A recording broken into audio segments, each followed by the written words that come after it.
right, Brooke, afternoon. How's it going? Conrad, how's it going? I got back from I like to frequent vacation rentals, of course. So I just got back from Virginia Beach and Sandbridge, Virginia. Actually stayed with Sandbridge Blue, our friend Tim Cafferty. So shout out to Tim. Great stay, great property, and just a great vacation overall. So love staying in other vacation rentals and seeing how other lovely professional vacation rental managers do what they do. I'm sure, Brooke, you left a review and you booked direct, of course, right, as well. Of course, book direct, left a great 5-star review. Of course, It's always I've had a few clients host me, let me stay in their vacation rental properties with sometimes myself, sometimes with my family, and I try to leave those things spotless when I leave because I'm like, I would never want the cleaner to come back to them and say this person didn't leave it in good shape, and then I'll leave a few dollars behind as well. So always try to be a good guest and leave a good mark, as it were. Yes, yeah, for sure. Awesome. Yeah. Well, I don't think I've had the chance to chat with Andy before, so excited to learn more about him. But Brooke, how did you and Andy originally connect? Here in this vacation rental world? Yeah, well, I'll let Andy tell a story, but I'm sure it was at a conference. I'm sure it was a VRMA several years ago, and he's been an active Vintory partner for years. Been a great client, and we absolutely love him. Love his daughter does an incredible job too, and So I guess Andy, I'll let you tell the story. How did we originally meet? Yeah, you were having a conference. You were having a session in VRMA, a very interesting session, very interactive, where you had people fill out these worksheets on how to present, how to create a landing page and present your property. So I think that's where we met, and then after that, we met again multiple times in IMN and different conferences. But I think the first one was VRMA. No, that's right. That was a boot camp, right, at VRMA. I do remember that. And we actually went through like building your own like web page, landing page, building out your messaging and, everything else. Yeah, that was a great thing. VRMA needs to do that again. It's funny. That's where we actually also signed up Stephen Kroback with Myrtle Beach Destinations. He had one property when he signed up with us. He sat in that session, signed it up with us, and I think he's up to like 140 properties now. So that's cool. I do remember that. Brooks does so much media and so much stuff. He, it's sometimes hard for him to keep his brain straight. It's like Samuel L. Jackson. If you ask him every movie he's done, he's like, I don't know, I don't remember at this point. Very similar to Brooks' film. But Andy, I've been going to 17 years of VRMAs, and I usually present when that's there's usually 2 conferences a year at least, and I present at most of them, so that's a lot of conferences, and I'm dating myself obviously too. No, it's all good. Well, Andy, maybe some folks listening haven't met you yet or haven't connected with you, so if you wouldn't mind, maybe a little background about you, kind of your place in the vacation rental world today, what you're doing with your Newman company, and we'd love to hear more, just kind of about your history and your background. Yeah, sure. My background was actually in banking and money management, and I spent 30 years in that industry. And I became an independent. I worked at the big banks, and then 2010 became an independent advisor, and had to travel to Europe and different countries. And I discovered Airbnb and thought it was an original approach and a nice change up from the hotels. And I quickly realized it was a very attractive business model that I wanted to explore. So my start in the business was just kind of moonlighting and doing Airbnb listings for friends and family for free. And I did that for about a year and a half. From there, I found Verma, and I realized there was a whole industry and infrastructure and a way of doing the business. And I realized that I needed to really create that infrastructure before I really needed it when I was small. So I hired someone, and that was around 2014. So and for a while I continued doing both businesses. I continued to run my registered investment advisor, which I sold in 2019 to fully dedicate to this business, to Newman Hospitality. Right now we have about 140 properties. We're more focused now on growing revenues more than on growing properties, number of properties. So we've actually been purging some of our lower end homes. Right on. Yeah. Good to know the size and scale of the business. And I think you're exactly correct. The unit count I tell this story sometimes, Andy. I've worked with a client now for some time, probably since about 2020, who has two properties that this year will do a little over $1 million. So that's a very extreme outlier, of course. Not many people have a property that does that much revenue, but he's doing a lot more revenue than people that manage 30 listings, but they might only do a few $1,000s per year if they're very small condos. So yeah, you're right. The revenue number is really what matters, not the number of units, right? Yeah. We have a client, I've told this story before too, where they said, Brooke, I'd never want to have more than 100 properties. And I said, I understand that, but like if you took your top 10 properties and you replaced them with your bottom 10 properties, each year, and if you did that, let's say 3 years in a row, we went through the math of what that looked like, and I think we figured out they would end up doubling their revenue and then tripling their profits by doing that way, but they still never had more than 100 properties. Yeah. Interesting. Well, cool. Yeah. Well, Andy, so the goal today is to kind of go through your top 10 mistakes, and maybe inventory count is one of them. So the listener will have to tune in a little bit to make sure we get to that side here in a few minutes. But yeah, the goal is to review these 10 mistakes that you've learned kind of through this journey. And it's so great to kind of hear a lot of people, I feel like, have an accidental story of how they end up in this space. It feels like you kind of fit into that bucket as well. I can't say there's many former financial and banker, in our space doing the management side. So look forward to diving in more about that. But if you're cool, we'll dive right in with number one. So one near and dear to my heart: invest in advertising right away and never stop investing in advertising. So what's kind of your approach? How do you know what budgets to use? How do you know when to start those ads? What do you target them on? I'm all ears. How do you kind of go through that process? Yeah, we took a while, so I wish we would have started much, much sooner. Because one thing that I've learned about this business is no matter what anyone says, there's a huge churn. Properties come in, properties leave. And it often doesn't happen because of anything related to the management quality. It happens because people have a huge profit and they want to take the profit, or they might have a profit, but they're not cash flow positive in the property that you're managing. And that's very common today in many areas of the country. So people are leaving, and you need to have a prospecting machine. And as I thought about the podcast today, I thought about insurance. And I said to myself, you know what? We need to wear the hat of an insurance salesman. And an insurance salesman, when you talk to them, they'll always tell you, every month we start from zero. We start from scratch. They have to sell those policies. And that's what we have to, that's the way we have to look at the business. If you are not bringing in homes, you're actually a dying company. And so you need to have the culture, you need to have the tools, you need to have the team, and everything centered around growing the business. That involves having an agency like Vintory that can advise, that can set you up with a CRM, that can just give you all those tools that you've developed for a number of years. So that was huge for us. And I think along with that, the good old-fashioned networking, joining either the Chamber of Commerce, but really dedicating time consistently to growing the business. So I think that is absolutely critical. Now we have a disciplined approach where we invest, I don't know, $6,000 to $12,000 a month in various forms of advertising, and it's paid off. It's definitely paid off. Well, I need to quote this and get this out to all my other customers, right, Conrad? I mean, consistency is the most important thing. We talk about it all the time. The companies that lob out one postcard, they think, oh, shoot, I need to grow my inventory. And they lob out a couple postcards and then they're like, oh, it doesn't work. You cannot stop. You cannot take your foot off the gas.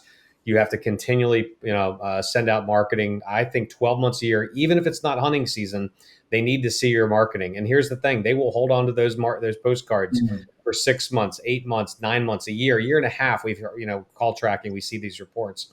You have to be consistent. You cannot stop. One of my mentors, a guy named Gary Jago, he says he was a former VP at Microsoft. Like, just in the early days, constant pressure on the market and follow the data. Just continually press it out there and put out that marketing. The companies, again, that just lob it out every once in a while, it does not work. So, I mean, why do you think car dealers are always advertising? Every Sunday, they're in the newspaper. They're always on TV. Attorneys are constantly advertising. You have to constantly do it. It's the most important thing that you do. Yeah, and I think one of the things about that is that once you get going and your whole company is really well organized to do this, it's easy to get that momentum and continue. But if you start and you stop, it's going to become very hard to start again, and then you lose momentum and it becomes very inefficient. So it's better to keep the machinery running than to stop and start. It just requires so much more effort. Yeah. And thanks for sharing numbers too, Andy. I think sometimes when I'm talking to people and they haven't budgeted this expense into their business on the homeowner side or on the guest side or some combination of the two, then they don't know what to start with and they want to be very timid at first. So I'm going to put $500 into something or $1,000 into something, but to Brooke's point, it's like, you've got to hit the gas pedal, right? We can't just tap on it. If we're trying to go somewhere, we got to actually, generate this awareness, and it takes, a significant investment maybe in terms of the revenue of a small business to actually make it, relevant and get your name out there. So I think that's all good pieces there. You touched on this already a moment ago, talking about working with what type of owner and why. So number two, your second mistake kind of went into this a little bit more detail. Don't take on owners that are poorly financed owners. Soon you're going to have an important repair, maybe a property upgrade, that sort of thing.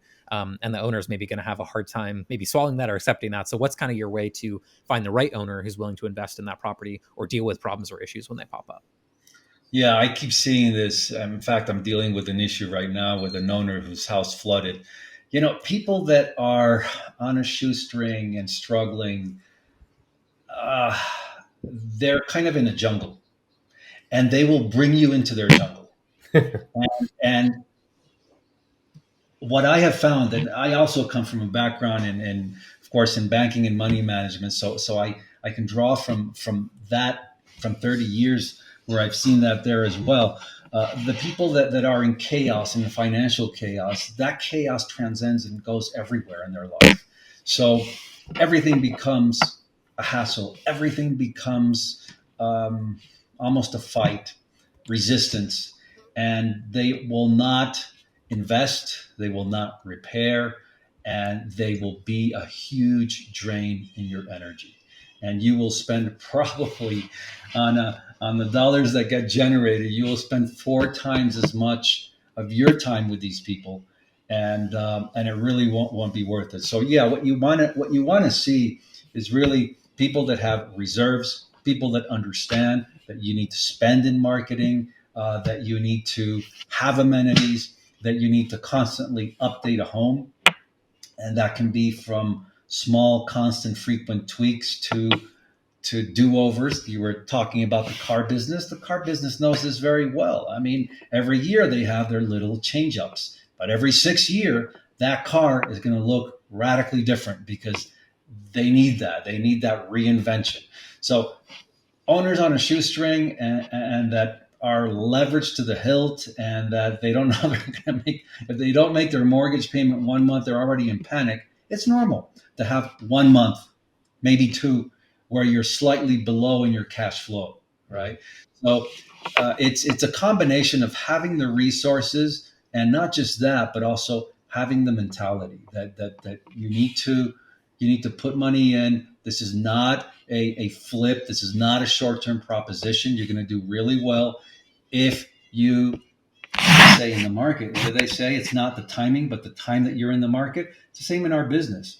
You're in the business longer, you're going to have repeat guests. You're going to have all sorts of things. But if you have this constant interruption from an owner that is surrounded by chaos, that chaos is going to flow into your business.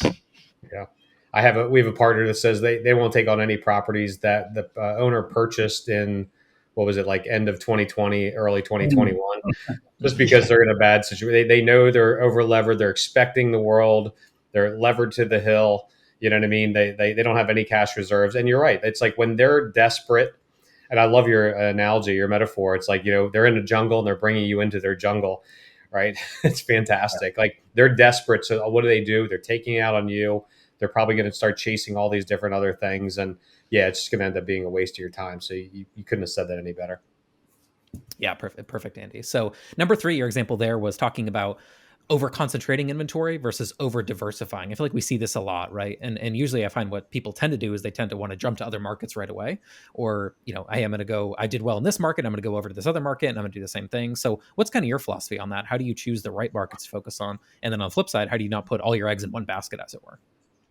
Yeah, well, I went full cycle from being overly diversified, and not because that was a strategy, but because when you start, you're in the yes phase of your business where you say yes to everything. And in my case, that yes meant I was taking properties in Colombia, I was taking properties in the Caribbean, in Morocco, in France. And I quickly realized how complex it was to deal with all the local cultural nuances, the employees locally. For example, I have an owner in France, good friend of mine. He calls me very upset that how could I dare rent the property from Tuesday to Sunday? He says, we don't do that here. We're Saturday to Saturday. So you have all these issues, and it's very hard to manage something with that approach. Now, having said that, so I think your initial phase of the business, you do want to be concentrated. You do want to focus on efficiency. But once you're able to get a certain amount of efficiency and economies of scale and a team built, you can start really beginning to think, and you have to start beginning to think, okay, what are my risks and how can I diversify? So I think there are basic risk, of course, economic risk. One economy can head down, or, if you're right now in Vermont or in New Hampshire, you have tariffs that have practically shut down your business. So if that's all you had, you're in trouble. So there's an economic risk, there is a regulatory risk, and the one that people really don't talk about very much for some reason, which really surprises me, you have climate risk. So I really apply, since a lot of our portfolio is in South Florida and we're really at the epicenter of the hurricanes. I really apply the portfolio, the fundamentals of investment to this, and I look at, okay, I need to diversify two things. I need to diversify my income streams so that they're not correlated. So I'm not on this roller coaster that forces me to hire and fire people. We don't fire anyone. We hire people, we stabilize them, we cultivate them. But if we have stable income, we don't have to be firing people when revenues decline. So we have a relatively small variance between peak and trough. For a lot of people, it's 200 and 300%. For us, it's only about 40%. So that is one thing. Non-correlation of income stream, non-correlation of seasons. They sort of go together. And the other one too is you don't want to be overly focused on vacation rentals because vacation rentals traditionally were not great investment. Traditionally, the idea was that you're there as a manager to manage the property and to help the owner lower his costs, right? So if you want to talk about investment, you really shouldn't be concentrated in a vacation area. You need to be in an urban area where there's demand year round. So that's another form of diversification. And one of the things that I have studied and looked at, just take South Florida. I call it the 50-50, that if you separate properties by 50 miles, only 50 miles, and as a manager, you should be able to handle that space. If you separate by 50 miles, you reduce your climate risk by 50%. You're not going to have that 24-hour, 20-inch, 400-year storm that now happens every 3 years instead of every 400 years. You're not going to have it in those two spots 50 miles apart. So one spot might get shut down for a week, but the other one won't. Right. So I think that is increasingly very, very important. And, if you want a metaphor, I mean, you need to look at not just having one submarine eventually, but having a fleet. And the submarine itself has various compartments. But by having a fleet in different oceans, there's always going to be a fleet that's going to be intact that you can move around. And I think that if you're looking at the sustainability of your business going forward, that is very important. Yeah. I think the key with this is the timing, right? It's like, when do you do it? And I've seen this time and time again. I mean, I was guilty of this. It's you jump into a market, you start getting some growth, and then the first thing is, I can do this everywhere.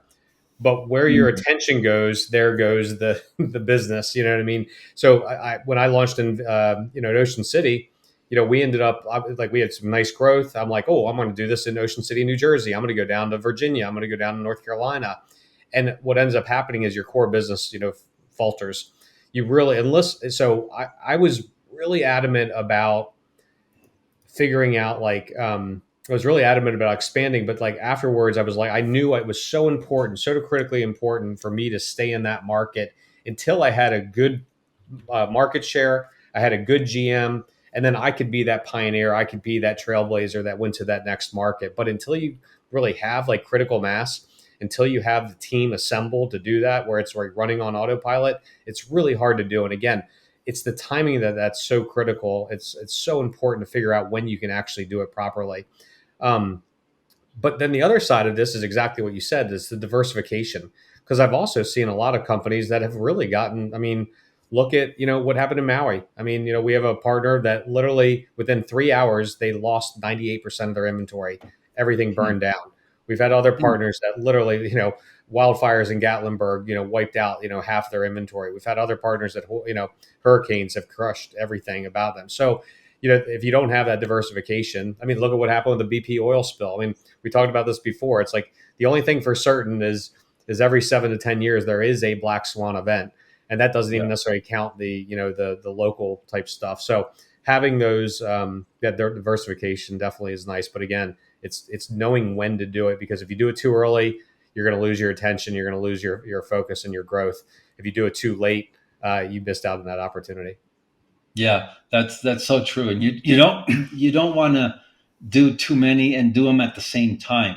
But what I also have found is that the first one is very difficult, and the second one gets easier. And you develop a system to do this. And in our case, it's been all about getting local partners everywhere we are. I mean, really, really local people, literally in the neighborhood.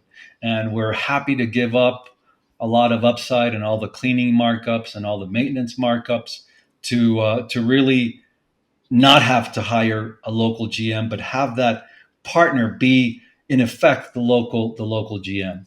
So, but yes, that's so true. You really have to be at a critical, very sustainable and healthy moment before you start thinking about diversifying. And when you do, you don't want to go crazy with it. You don't want to start in 5 places with 5 properties in each place. You really want to develop one place, develop it well before you start diverting resources and focus into a new place. Yeah. I've never heard that rule that you mentioned a moment ago, Andy, the 50-mile rule of that's, a sufficient level of diversification. Because what I most commonly see is, yeah, exactly. I kind of made it up in the sense that that's what I've seen. I mean, I have made it up, but I've seen the evidence of it. And if you really look at it just in South Florida, now if you spread properties by more than 50 miles, then of course you get also different results and different benefits from diversification. But in terms of climate, only 50 miles goes a long, long way to reduce your climate risk. Yeah. And certainly in South Florida. Yeah. I'm in South Carolina, Andy. And for us, sometimes a hurricane will hit Myrtle Beach, but not me. I'm in North Myrtle Beach. So even 20 miles apart will be a difference. Or people will say, "Oh no, I saw a hurricane hit Wilmington," and I'm like, "Yeah, that's an hour north of me. I'm okay." And vice versa. It'll hit me, and then people in Wilmington are fine. So, well, here's what also happens with hurricanes. There's 2 things. There's the pre and the post. The pre, hurricane dances, and people start moving the cone. So what happens in your book, if you're in 2 different areas, you start getting some crazy things with the bookings. You start getting cancellations here, and you start getting a huge amount of bookings, a surge in bookings here, right? That's pre. Because people want to move out of the hurricane, and you get all those locals that go from Miami to Naples because they think it's going to hit in Miami, right? And then once the hurricane does hit, even if multiple places get affected, they don't get affected the same way. Some places might shut down. They really get destroyed. But like you said, 20 miles apart, 50 miles apart, they may experience a momentary disruption. But then they're going to be the places that are going to benefit from the surge in bookings from all the contractors that need to go and repair and clean up, Yeah. right? So there's that angle as well. Yeah. Yeah. Here's a quote I did on LinkedIn a couple weeks ago. Going into multiple markets too early can be a huge distraction. Going to multiple markets too late, growth can stall. Getting the timing right is a key part of your job as CEO. Yeah. The Yeah. Goldilocks zone, finding the perfect time. I like that one. Yeah, there are some new ideas there, Andy. And again, my general feeling of it, maybe because I'm dealing with people who are trying to focus on the marketing side, is that most people seem to do it too early. So I look at that in many situations as a red flag of, hey, you probably want to be great here, or at least very good here before you go elsewhere. But I think it's good to understand the different nuances of what you've described as far as like upside and diversifying and so on and so forth. So yeah. I'm going to combine 4 and 5 together, Andy, because it's really talking about talent and people. So number 5, to be clear, was hire someone for sales from the start. So I'd love to hear about that side of it. But number 4, maybe to the effect of hiring that salesperson, you mentioned hire offshore, but hire quality people. So you can pay a premium, perhaps, for the market for offshore workers compared to a U.S. employee. I've learned in my own business that can actually be an amazing savings, but in that market, you might be paying top dollar. So we were actually, funny enough, talking about this before we hit record, but maybe we'll have to repeat a little bit of that if you don't mind, Andy. Hiring a salesperson, and then you look offshore. What places do you look for to when you're hiring people offshore? Yeah, the salesperson, I think, goes with the first question about advertising. The salesperson will if you're going to do a lot of advertising and spend money, how do you leverage that? How do you really translate that into new business, new inventory, and growth? Well, you need a salesperson to go out there, kick the tires, meet with the different owners, and that person most definitely has to be local. Now, most people always think of, okay, let's start this business and let's at some point look at hiring VAs and going overseas. I think it has to be flipped around. We have to start thinking about, okay, we hire overseas and we really need to justify anyone that we hire here. And the reason is if you really want profitability, and of course, this also depends on where you operate. But if you operate in a high cost area like South Florida, Miami, or other parts of the country, the coasts in general, Northeast, California, where salaries can easily go to 70,000 for basic mid-level people, right? We assume that we need the operations person has to be here. Well, they don't. They don't have to be in the States. And I've discovered that things that sound very complex, like registering properties with the counties and filling out all the paperwork, you would think it has to be done domestically. And I found people overseas that do it quite well, and do it at a fraction of the cost. So my philosophy now is 2 things. One is anyone who I hire locally is somebody that cannot do the job digitally, cannot do the job remotely, physically, because they have to either inspect or they sell and they meet with owners. But other than that, you can really hire any level of talent anywhere. In fact, there's no reason why you can't have a CEO overseas. We have this notion that when we hire overseas, it's really the bottom of the bottom, and I think that's a mistake. So it's very hard to recruit. Here's the other issue: it's often hard to recruit and retain good people in the States. They might be there, but you're having to compete with the Silicon Valleys and all sorts of various different companies. So that's another reason to potentially look abroad. But the second part of this question is, how do you do it? Now, some people do it through agencies. I totally get that because it's easy and they're expert. Our approach was very different. And our approach was we hire direct. They work for us. They're not intermediaries. And we want to mold them to our culture. And we want them to stay with us a very long time. So what we ended up doing about 2 years ago, which was really, that move has really paid off. We hired a part-time HR specialist, and she worked at a multinational, was unhappy at a multinational, and we convinced her to come work with us, and she's done a fantastic job because she really creates that framework. Here's the thing with a lot of VAs: they feel very insecure. Like, what do I have? What security do I have? How do I know that? And they're very nervous about that. But if you give them a structure, a process that a good HR person can do, from producing an employee handbook, for example, to really keeping track of days off and calling them, hey, you haven't taken your vacations. You know, you have 3 weeks, and keeping track of all this. As much as it might sound bureaucratic, I think that is absolutely huge, a huge differentiator with other companies our size that very infrequently have that. And that makes a huge difference in hiring the right people, because the HR person does the research and does the interviewing, and we might do some interviews, of course, at the end. But then these people will stay much longer, will be a lot happier. So we've structured with her a whole suite of benefits that are rare in our industry and rare in the States, and especially for companies our size. And I just met with her, and she said, you know what? I mean, you guys have benefits. We have benefits that most multinationals don't offer, right? So a lot of our people are looking forward to their 5th year, because in their 5th year they have a 4-day work week, and it's not necessarily automatic. It's a privilege that they earn if they meet certain criteria, and they can lose it as well. So we don't want, entitlement either. but yeah, so I think those two things, hiring overseas is important for profitability and stability of companies in our space, and also because you find much better quality for the same price. So what we've done is essentially raise the bar on the type of people that we hire. Yeah, I like that. I mean, Brooke, I know you've hired overseas for some time. So what's kind of your current philosophy on that? So, I mean, this is a mistake I made too. Obviously, we didn't do this when I had Vantage, but we do now. I mean, we have probably about 20% of our staff is overseas, and we were talking about this earlier before we went on air, but like, they're awesome. Like, they're so loyal. They're so good. They're so hardworking.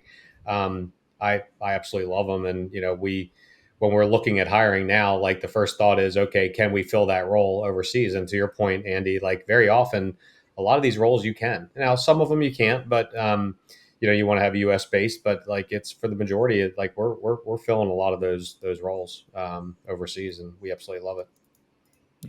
Yeah, I think it's a big unlock. And you mentioned the hiring through an agency process, Andy, too. I know there's different types, because I think what you described is very common, where it's unfortunately often a bad deal to the worker. So you're trying to bring this team member on your team, and let's say you're paying some staffing agency $2,500, $3,500 a month, and then you learn the team member that is actually working for you is getting 1,000 of it. And I had to learn that the hard way in my own business. And I was like, wait a second, how's that fair? They're layering some services on top, of course, but often it's not a good value for money. So I got away from that model some time ago as well. Yeah, that's a very good point. That the intermediaries do make a lot of money, and More so sometimes on the talent, which is the part that I found a little unfair. Right. So, well, awesome. Well, let's turn the page maybe to number 6 here. Build impactful partnerships with realtors, decorators, travel agents. So kind of knowing who those people are, I would imagine, that can refer business to you. What's kind of your process for finding those partnerships and developing them? Well, the process, I think, came about by going to so many conferences and hearing people talk, and for example, a lot of experienced property managers said that one of the key sources for their growth was partnerships with realtors. So 2 things that we did. One is we became realtors, but we also partnered with realtors. And I was, at the beginning, I thought I'd be walking on eggshells with that one, but it turned out that it wasn't the case at all. So I think if you present yourself as a valuable partner to the realtor, that, for example, we provide sophisticated projections to these realtors that allows them to maybe make a deal because of that, or to show that they have a team. We do that a lot in the Keys, for example. That is very positive. And realtors are, they're looking at the transaction. They're not looking at the thousands of details that we have to look at. So they're very happy to offload a lot of that work, but yet through their connection with us, be much more valuable to their clients. So realtors are very, very important, but not just realtors. We've had terrific business referred to us by high level decorators, and business that has then expanded substantially. So that has been another source of growth. Um, and I think also people that are in the GC business, people that are in repairs, and a huge one potentially is people that do these insurance issues with homes that have mold, for example, mold remediation. That could be an interesting partner because if they are aware of an opportunity, they can then share it with us, and we know that those people are going to be paid by insurance, and they're going to be staying in a home. So that's not for inventory, but that's for direct bookings, for example, and bookings that are very lucrative that go several months, and there's hardly any discount. So that's very attractive. But Yeah. in general, partnerships I think work really well, and you can share income with those partners. Not necessarily you have to do it. I mean, every situation is different, and we do both. With some people, we share revenues, and with some, we don't. Yeah.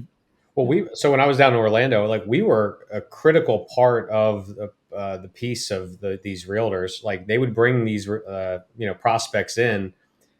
Candidly, like they had one meeting with them. They would bring them into our office. We would show them all the best inventory. We would show the inventory that was on the market. We would show what the property would produce. In essence, we were selling it for them. They sat there and they got the big fat check, and meanwhile we got the management contract. So we kind of flipped it a little bit upside down, where we were really, really important for them into that whole entire sales process. But to your point also with the vendors, like, I always made it very, very clear. I would thank our vendors whenever they would come to get checks. I would keep the checks. I would actually hand deliver them to them. I would thank them. I would shake their hands. We had cleaning and, cleaner and maintenance people, like appreciation, all these contractors. Cause guess what? They have relationships with rent by owners. They have relationships with other properties that are with other management programs. And if you treat them really well, they're not happy, they're going to hear about it. They're going to refer you. We got many, many, many deals, not only from realtors, but also from cleaning people and maintenance people. So true. Yeah.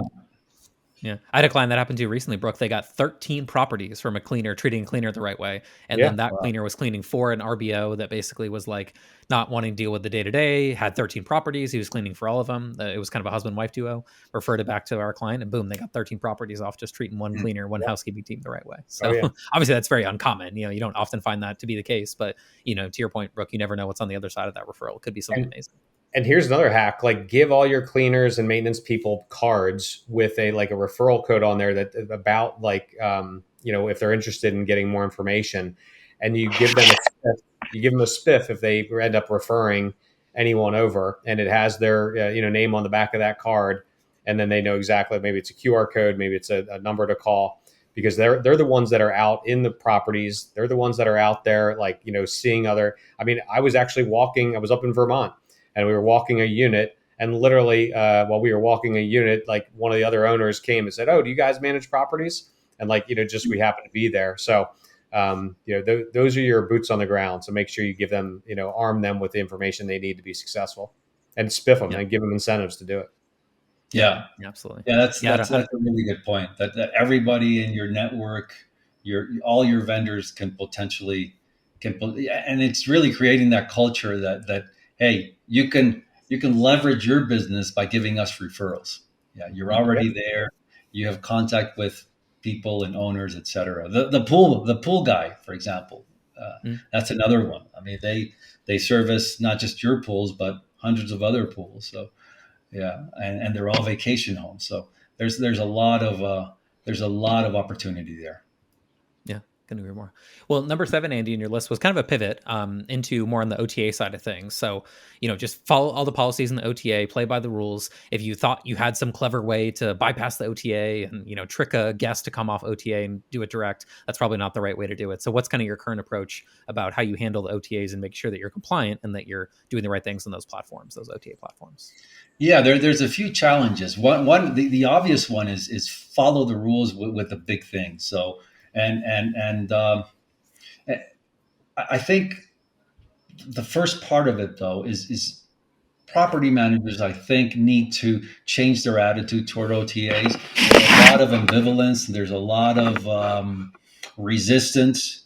And of course, we all want direct bookings. But I think sometimes we underestimate the benefits and the power of an OTA, and in particular, an Airbnb. And I think it's just silly to put that at risk by doing anything particularly that's obvious. So that if a guest, for example, sends their phone number in some kind of code, they're not outsmarting. They may have outsmarted Airbnb 2 years ago, but they're not going to outsmart AI. So that's just not going to happen. And the big risk that people would be taking today is this is the scenario that can happen today, is that you get picked up by AI and AI notices a trend or notices a pattern, and AI will kick you out. And then you try to call Airbnb and they're like, well, we can't talk to you. You've already been kicked out. And no human has intervened in this whole process, right?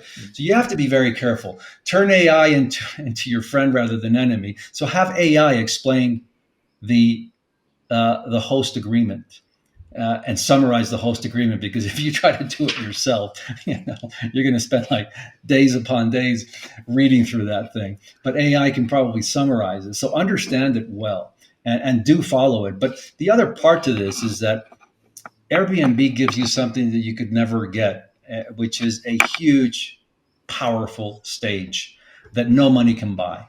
And really, for the money that we pay, it's actually a really, really good deal. So I think it's important to view all the OTAs as partners rather than view them as someone we have to fight or we have to get rid of. You need to view them as partners. And we've talked about inventory. Another way to get inventory is through the OTAs. I mean, people do go into the OTA and they read your reviews, and then they write to you via the OTA to talk about management. So we have a culture of respect and understanding that this is a huge part of our business. We would love to get everybody down so that no OTA can be more than 25% of our business. And going back to diversification, if you're very, very unlucky, something happens and you might get suspended by one OTA, well, that 25% that you lose, you recover through the 3 or 4 or 5 other OTAs. You recover a good chunk of it so you can survive, right? But if an OTA represents 50% of your business and you get turned off, it's a problem. And this whole thing of suspensions is now a big thing with Airbnb. Airbnb is suspending a lot of properties. And so it's following the guidelines and using it to your advantage, I think is important. Yeah.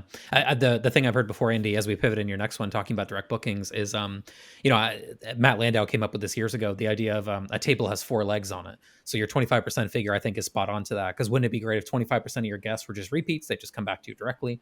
25% do direct bookings. And then maybe we have 2 other legs of the table. That could be Airbnb, that could be Vrbo, that could be other platforms. And that's a great healthy mix, I think. So, all right. So number 8 then, to kind of almost like counterpoint, is about starting a direct booking culture from day one. So what does that look like in your company, where we embrace the OTAs, we like the OTAs, but we also want to get direct bookings when we can too?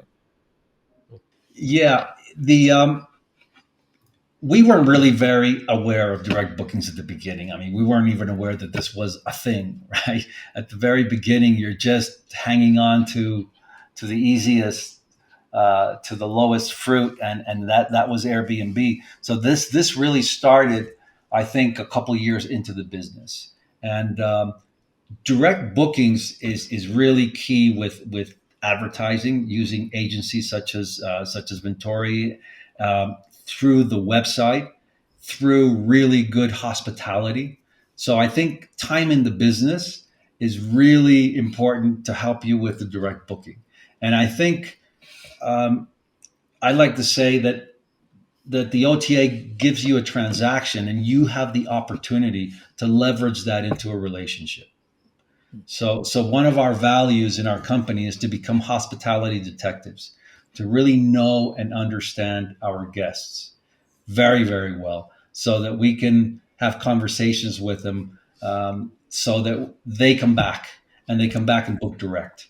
So that's not breaking any guidelines, because you have a direct communication with them, and so that is one key area. But I think part of it is the culture of the company. You have to create a culture of an emphasis and an urgency to build that business, because the direct business gives you profitability, and it gives you also sustainability, in the sense that you have the keys of the car, not someone else. That is really, really important. I mean, any OTA can suspend a property or can suspend you entirely, and for reasons that are sometimes political, sometimes even hard to predict. So I think it's absolutely key to have a direct business. I think it'll help the valuation of your company. A company that has a high percent of direct business, if I'm a buyer, I'm very attractive to that company versus one that depends 100% on OTAs. So you have the keys to the car, meaning you have the money, you have the rules, and it's more profitable. So I think it's absolutely crucial. The sooner you focus on it, the better. Yeah. Yeah. Well, if you can leverage the OTAs to get that initial booking, that's great. But if you look at the lifetime value of a customer, and if or lifetime value of a guest, and if they stay with you multiple times, just make sure that that second booking and that third booking and that fourth booking are direct. That's when it becomes really, really painful when they don't come back to you. That's shame on you if you didn't do your job right. Yeah, absolutely. I agree. Nice. Yeah, all I'm going to do is agree. So I'll just agree, and we'll head on to the next one. So that's a big chunk of what I do, Andy. So all right, number 9. I'll say one thing though. I'll say one thing on that, Yeah. and one last thing that I'll say is that our goal is not at all to eliminate OTAs. I mean, again, I think it's about having a healthy mix, not about. And then some people do, but I think it's a very low percent do most of their business direct. It's a very niche. I mean, they have a very niche vacation area, right? Where people, the old way, they go to the agency and they physically reserve for their next year. But that's very niche and a small percent of the business. So I think you want to have a healthy mix. You want to have OTAs, but you really want to have. You are an OTA, and you should be as important or more important than any of the other OTAs, right? Yeah. Agree. Yeah, 100%. Anyone we have that we work with on our side, Andy, that fits in that bucket has typically been around for a very long time, or they have very specialty inventory. They have inventory that's really completely unique in a very unique destination, or they're the only type of property that fits that need. Otherwise, they've been around for a long time, and they built this marketing engine over, in some cases, decades. I have a client I work with, Exactly. very high book direct, but has been doing it since literally 1986. So that's different because he has such a brand history to fall back on and a huge customer list and people that have stayed with him before. So obviously, it's hard to. If I was starting today, I know all the tricks of the trade. It would take me a long time to get to 90% direct bookings without doing something suboptimal, from a growth perspective. Sure, just take your listings off the Airbnb, you'll get all direct bookings, right? But it's probably not great if you're trying to actually fill them up and get all the demand you want. So yeah. Number 9, talking more about property management. Unexpected issues are going to come up in a home. How you deal with the problem is how the relationship with that guest is actually created. So we want the home to be perfect. We want the guest to enjoy everything, but we'll keep it safe for work, as you will, on the language side. But stuff happens. We'll say it that way. Yeah. So when issues come up, how you respond to it, matters a lot with that relationship. What's kind of your culture that you built at the company? When an issue does pop up, you get that ticket, you get that phone call, something's wrong. How do you and your team handle those processes? Yeah, I think that. Here's the deal. When you have a perfect stay, what sometimes happens is you tend to have very limited communication with a guest. But when issues happen, you have the opportunity to build a relationship. And you build the relationship by how you respond to those issues. Number 1, basic. How quickly do you respond? And here's an opportunity, we can do much better than the OTAs. And we do much better than the OTAs. A, because we answer very, very quickly. B, because it's not like a very convoluted system that involves 8 different people, and they may not get back to you eventually. So how you respond, the quickness, but also, are you defensive? Are you just trying to blame someone else? So I think Accepting responsibility is very, very important. Being quick about it. Being quick about, in today's world, about offering compensation where it's fair to do so, offering fair compensation. So combining those things and following up and making sure that the repair is completed, I think is critical. And inevitably, every time you'll see it in the review. The review will be a 5-star. And when they write something, they'll say, when small issues came up, they were quickly dealt with. That's exactly what you want to see. And that is how you create a relationship. So I like to say that it's more about perfect recovery rather than a perfect delivery. I mean, because things will happen, and it's how you deal with it that really is important. Of course, if everything is perfect, we like that too. We'll take that. Absolutely. Brooke, No, that's the name of the game, isn't it? Yeah. no, I mean, and Andy, you nailed it. Like, the mistakes are the opportunity you have to prove that, build that loyalty and that trust with them. So like you said, if I can just think firsthand, when mistakes have happened with, whether I'm at a restaurant or something like that, how they handle that will ultimately determine whether or not, like, I come back. And if they do it really, really well, that is almost a better opportunity than just if they handle that mistake really, really well. That's almost a better opportunity than just like you said, like a restaurant experience was as it should have been. You are going to build that loyalty there. So I think you're 100% spot on. So look at those mistakes and those mishaps as actually opportunities to build that trust and loyalty with the guest. Yeah. Right on. Well, number 10, Andy, we got one more question after this, but this will be our penultimate. I don't use that word enough, so I'm sliding it in for today. Penultimate question here. Number 10, talking about numbers. Numbers matter. So building a solid accounting system and teams from day one, you should always know where you stand. Your accounting team needs to have all the data, timely statements, timely payments, P&L needs to be dialed in. We can't have mistakes here. Probably one of our greatest hits that we've joked about, Andy, with other people. They've talked a lot about finance accounting. It's a complex business from a cash flow perspective, from a where's the money going perspective. So what's kind of been your process to make sure that you got all the I's dotted and the T's crossed, as it were, in this department? Yeah, one thing that I was very happy that I did when I was very, very small is I hired a bookkeeper, and this bookkeeper was also good at technology. So she was in charge, and this was when we had 5 properties. She was in charge of learning the PMS and doing all the bookkeeping. And having come from banking, for me, it is the trust element is so absolutely critical. We got our best account, which was about a year ago. And one of the reasons why we got it is because the previous manager, if you can believe this, was like 3 months late in paying them every time consistently.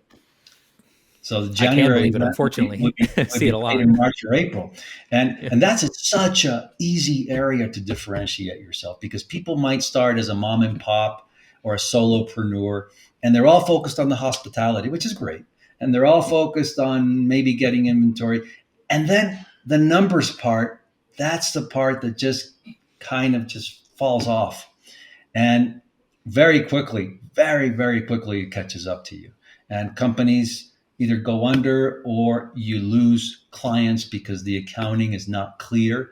And that, in the moment you start killing the trust and confidence, you're really swimming against the current.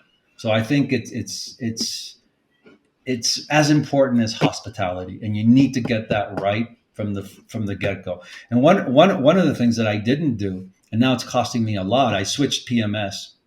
And when I switched PMS, I just relied on the customer service group to set up our accounting or help us. That was a big mistake, huge mistake.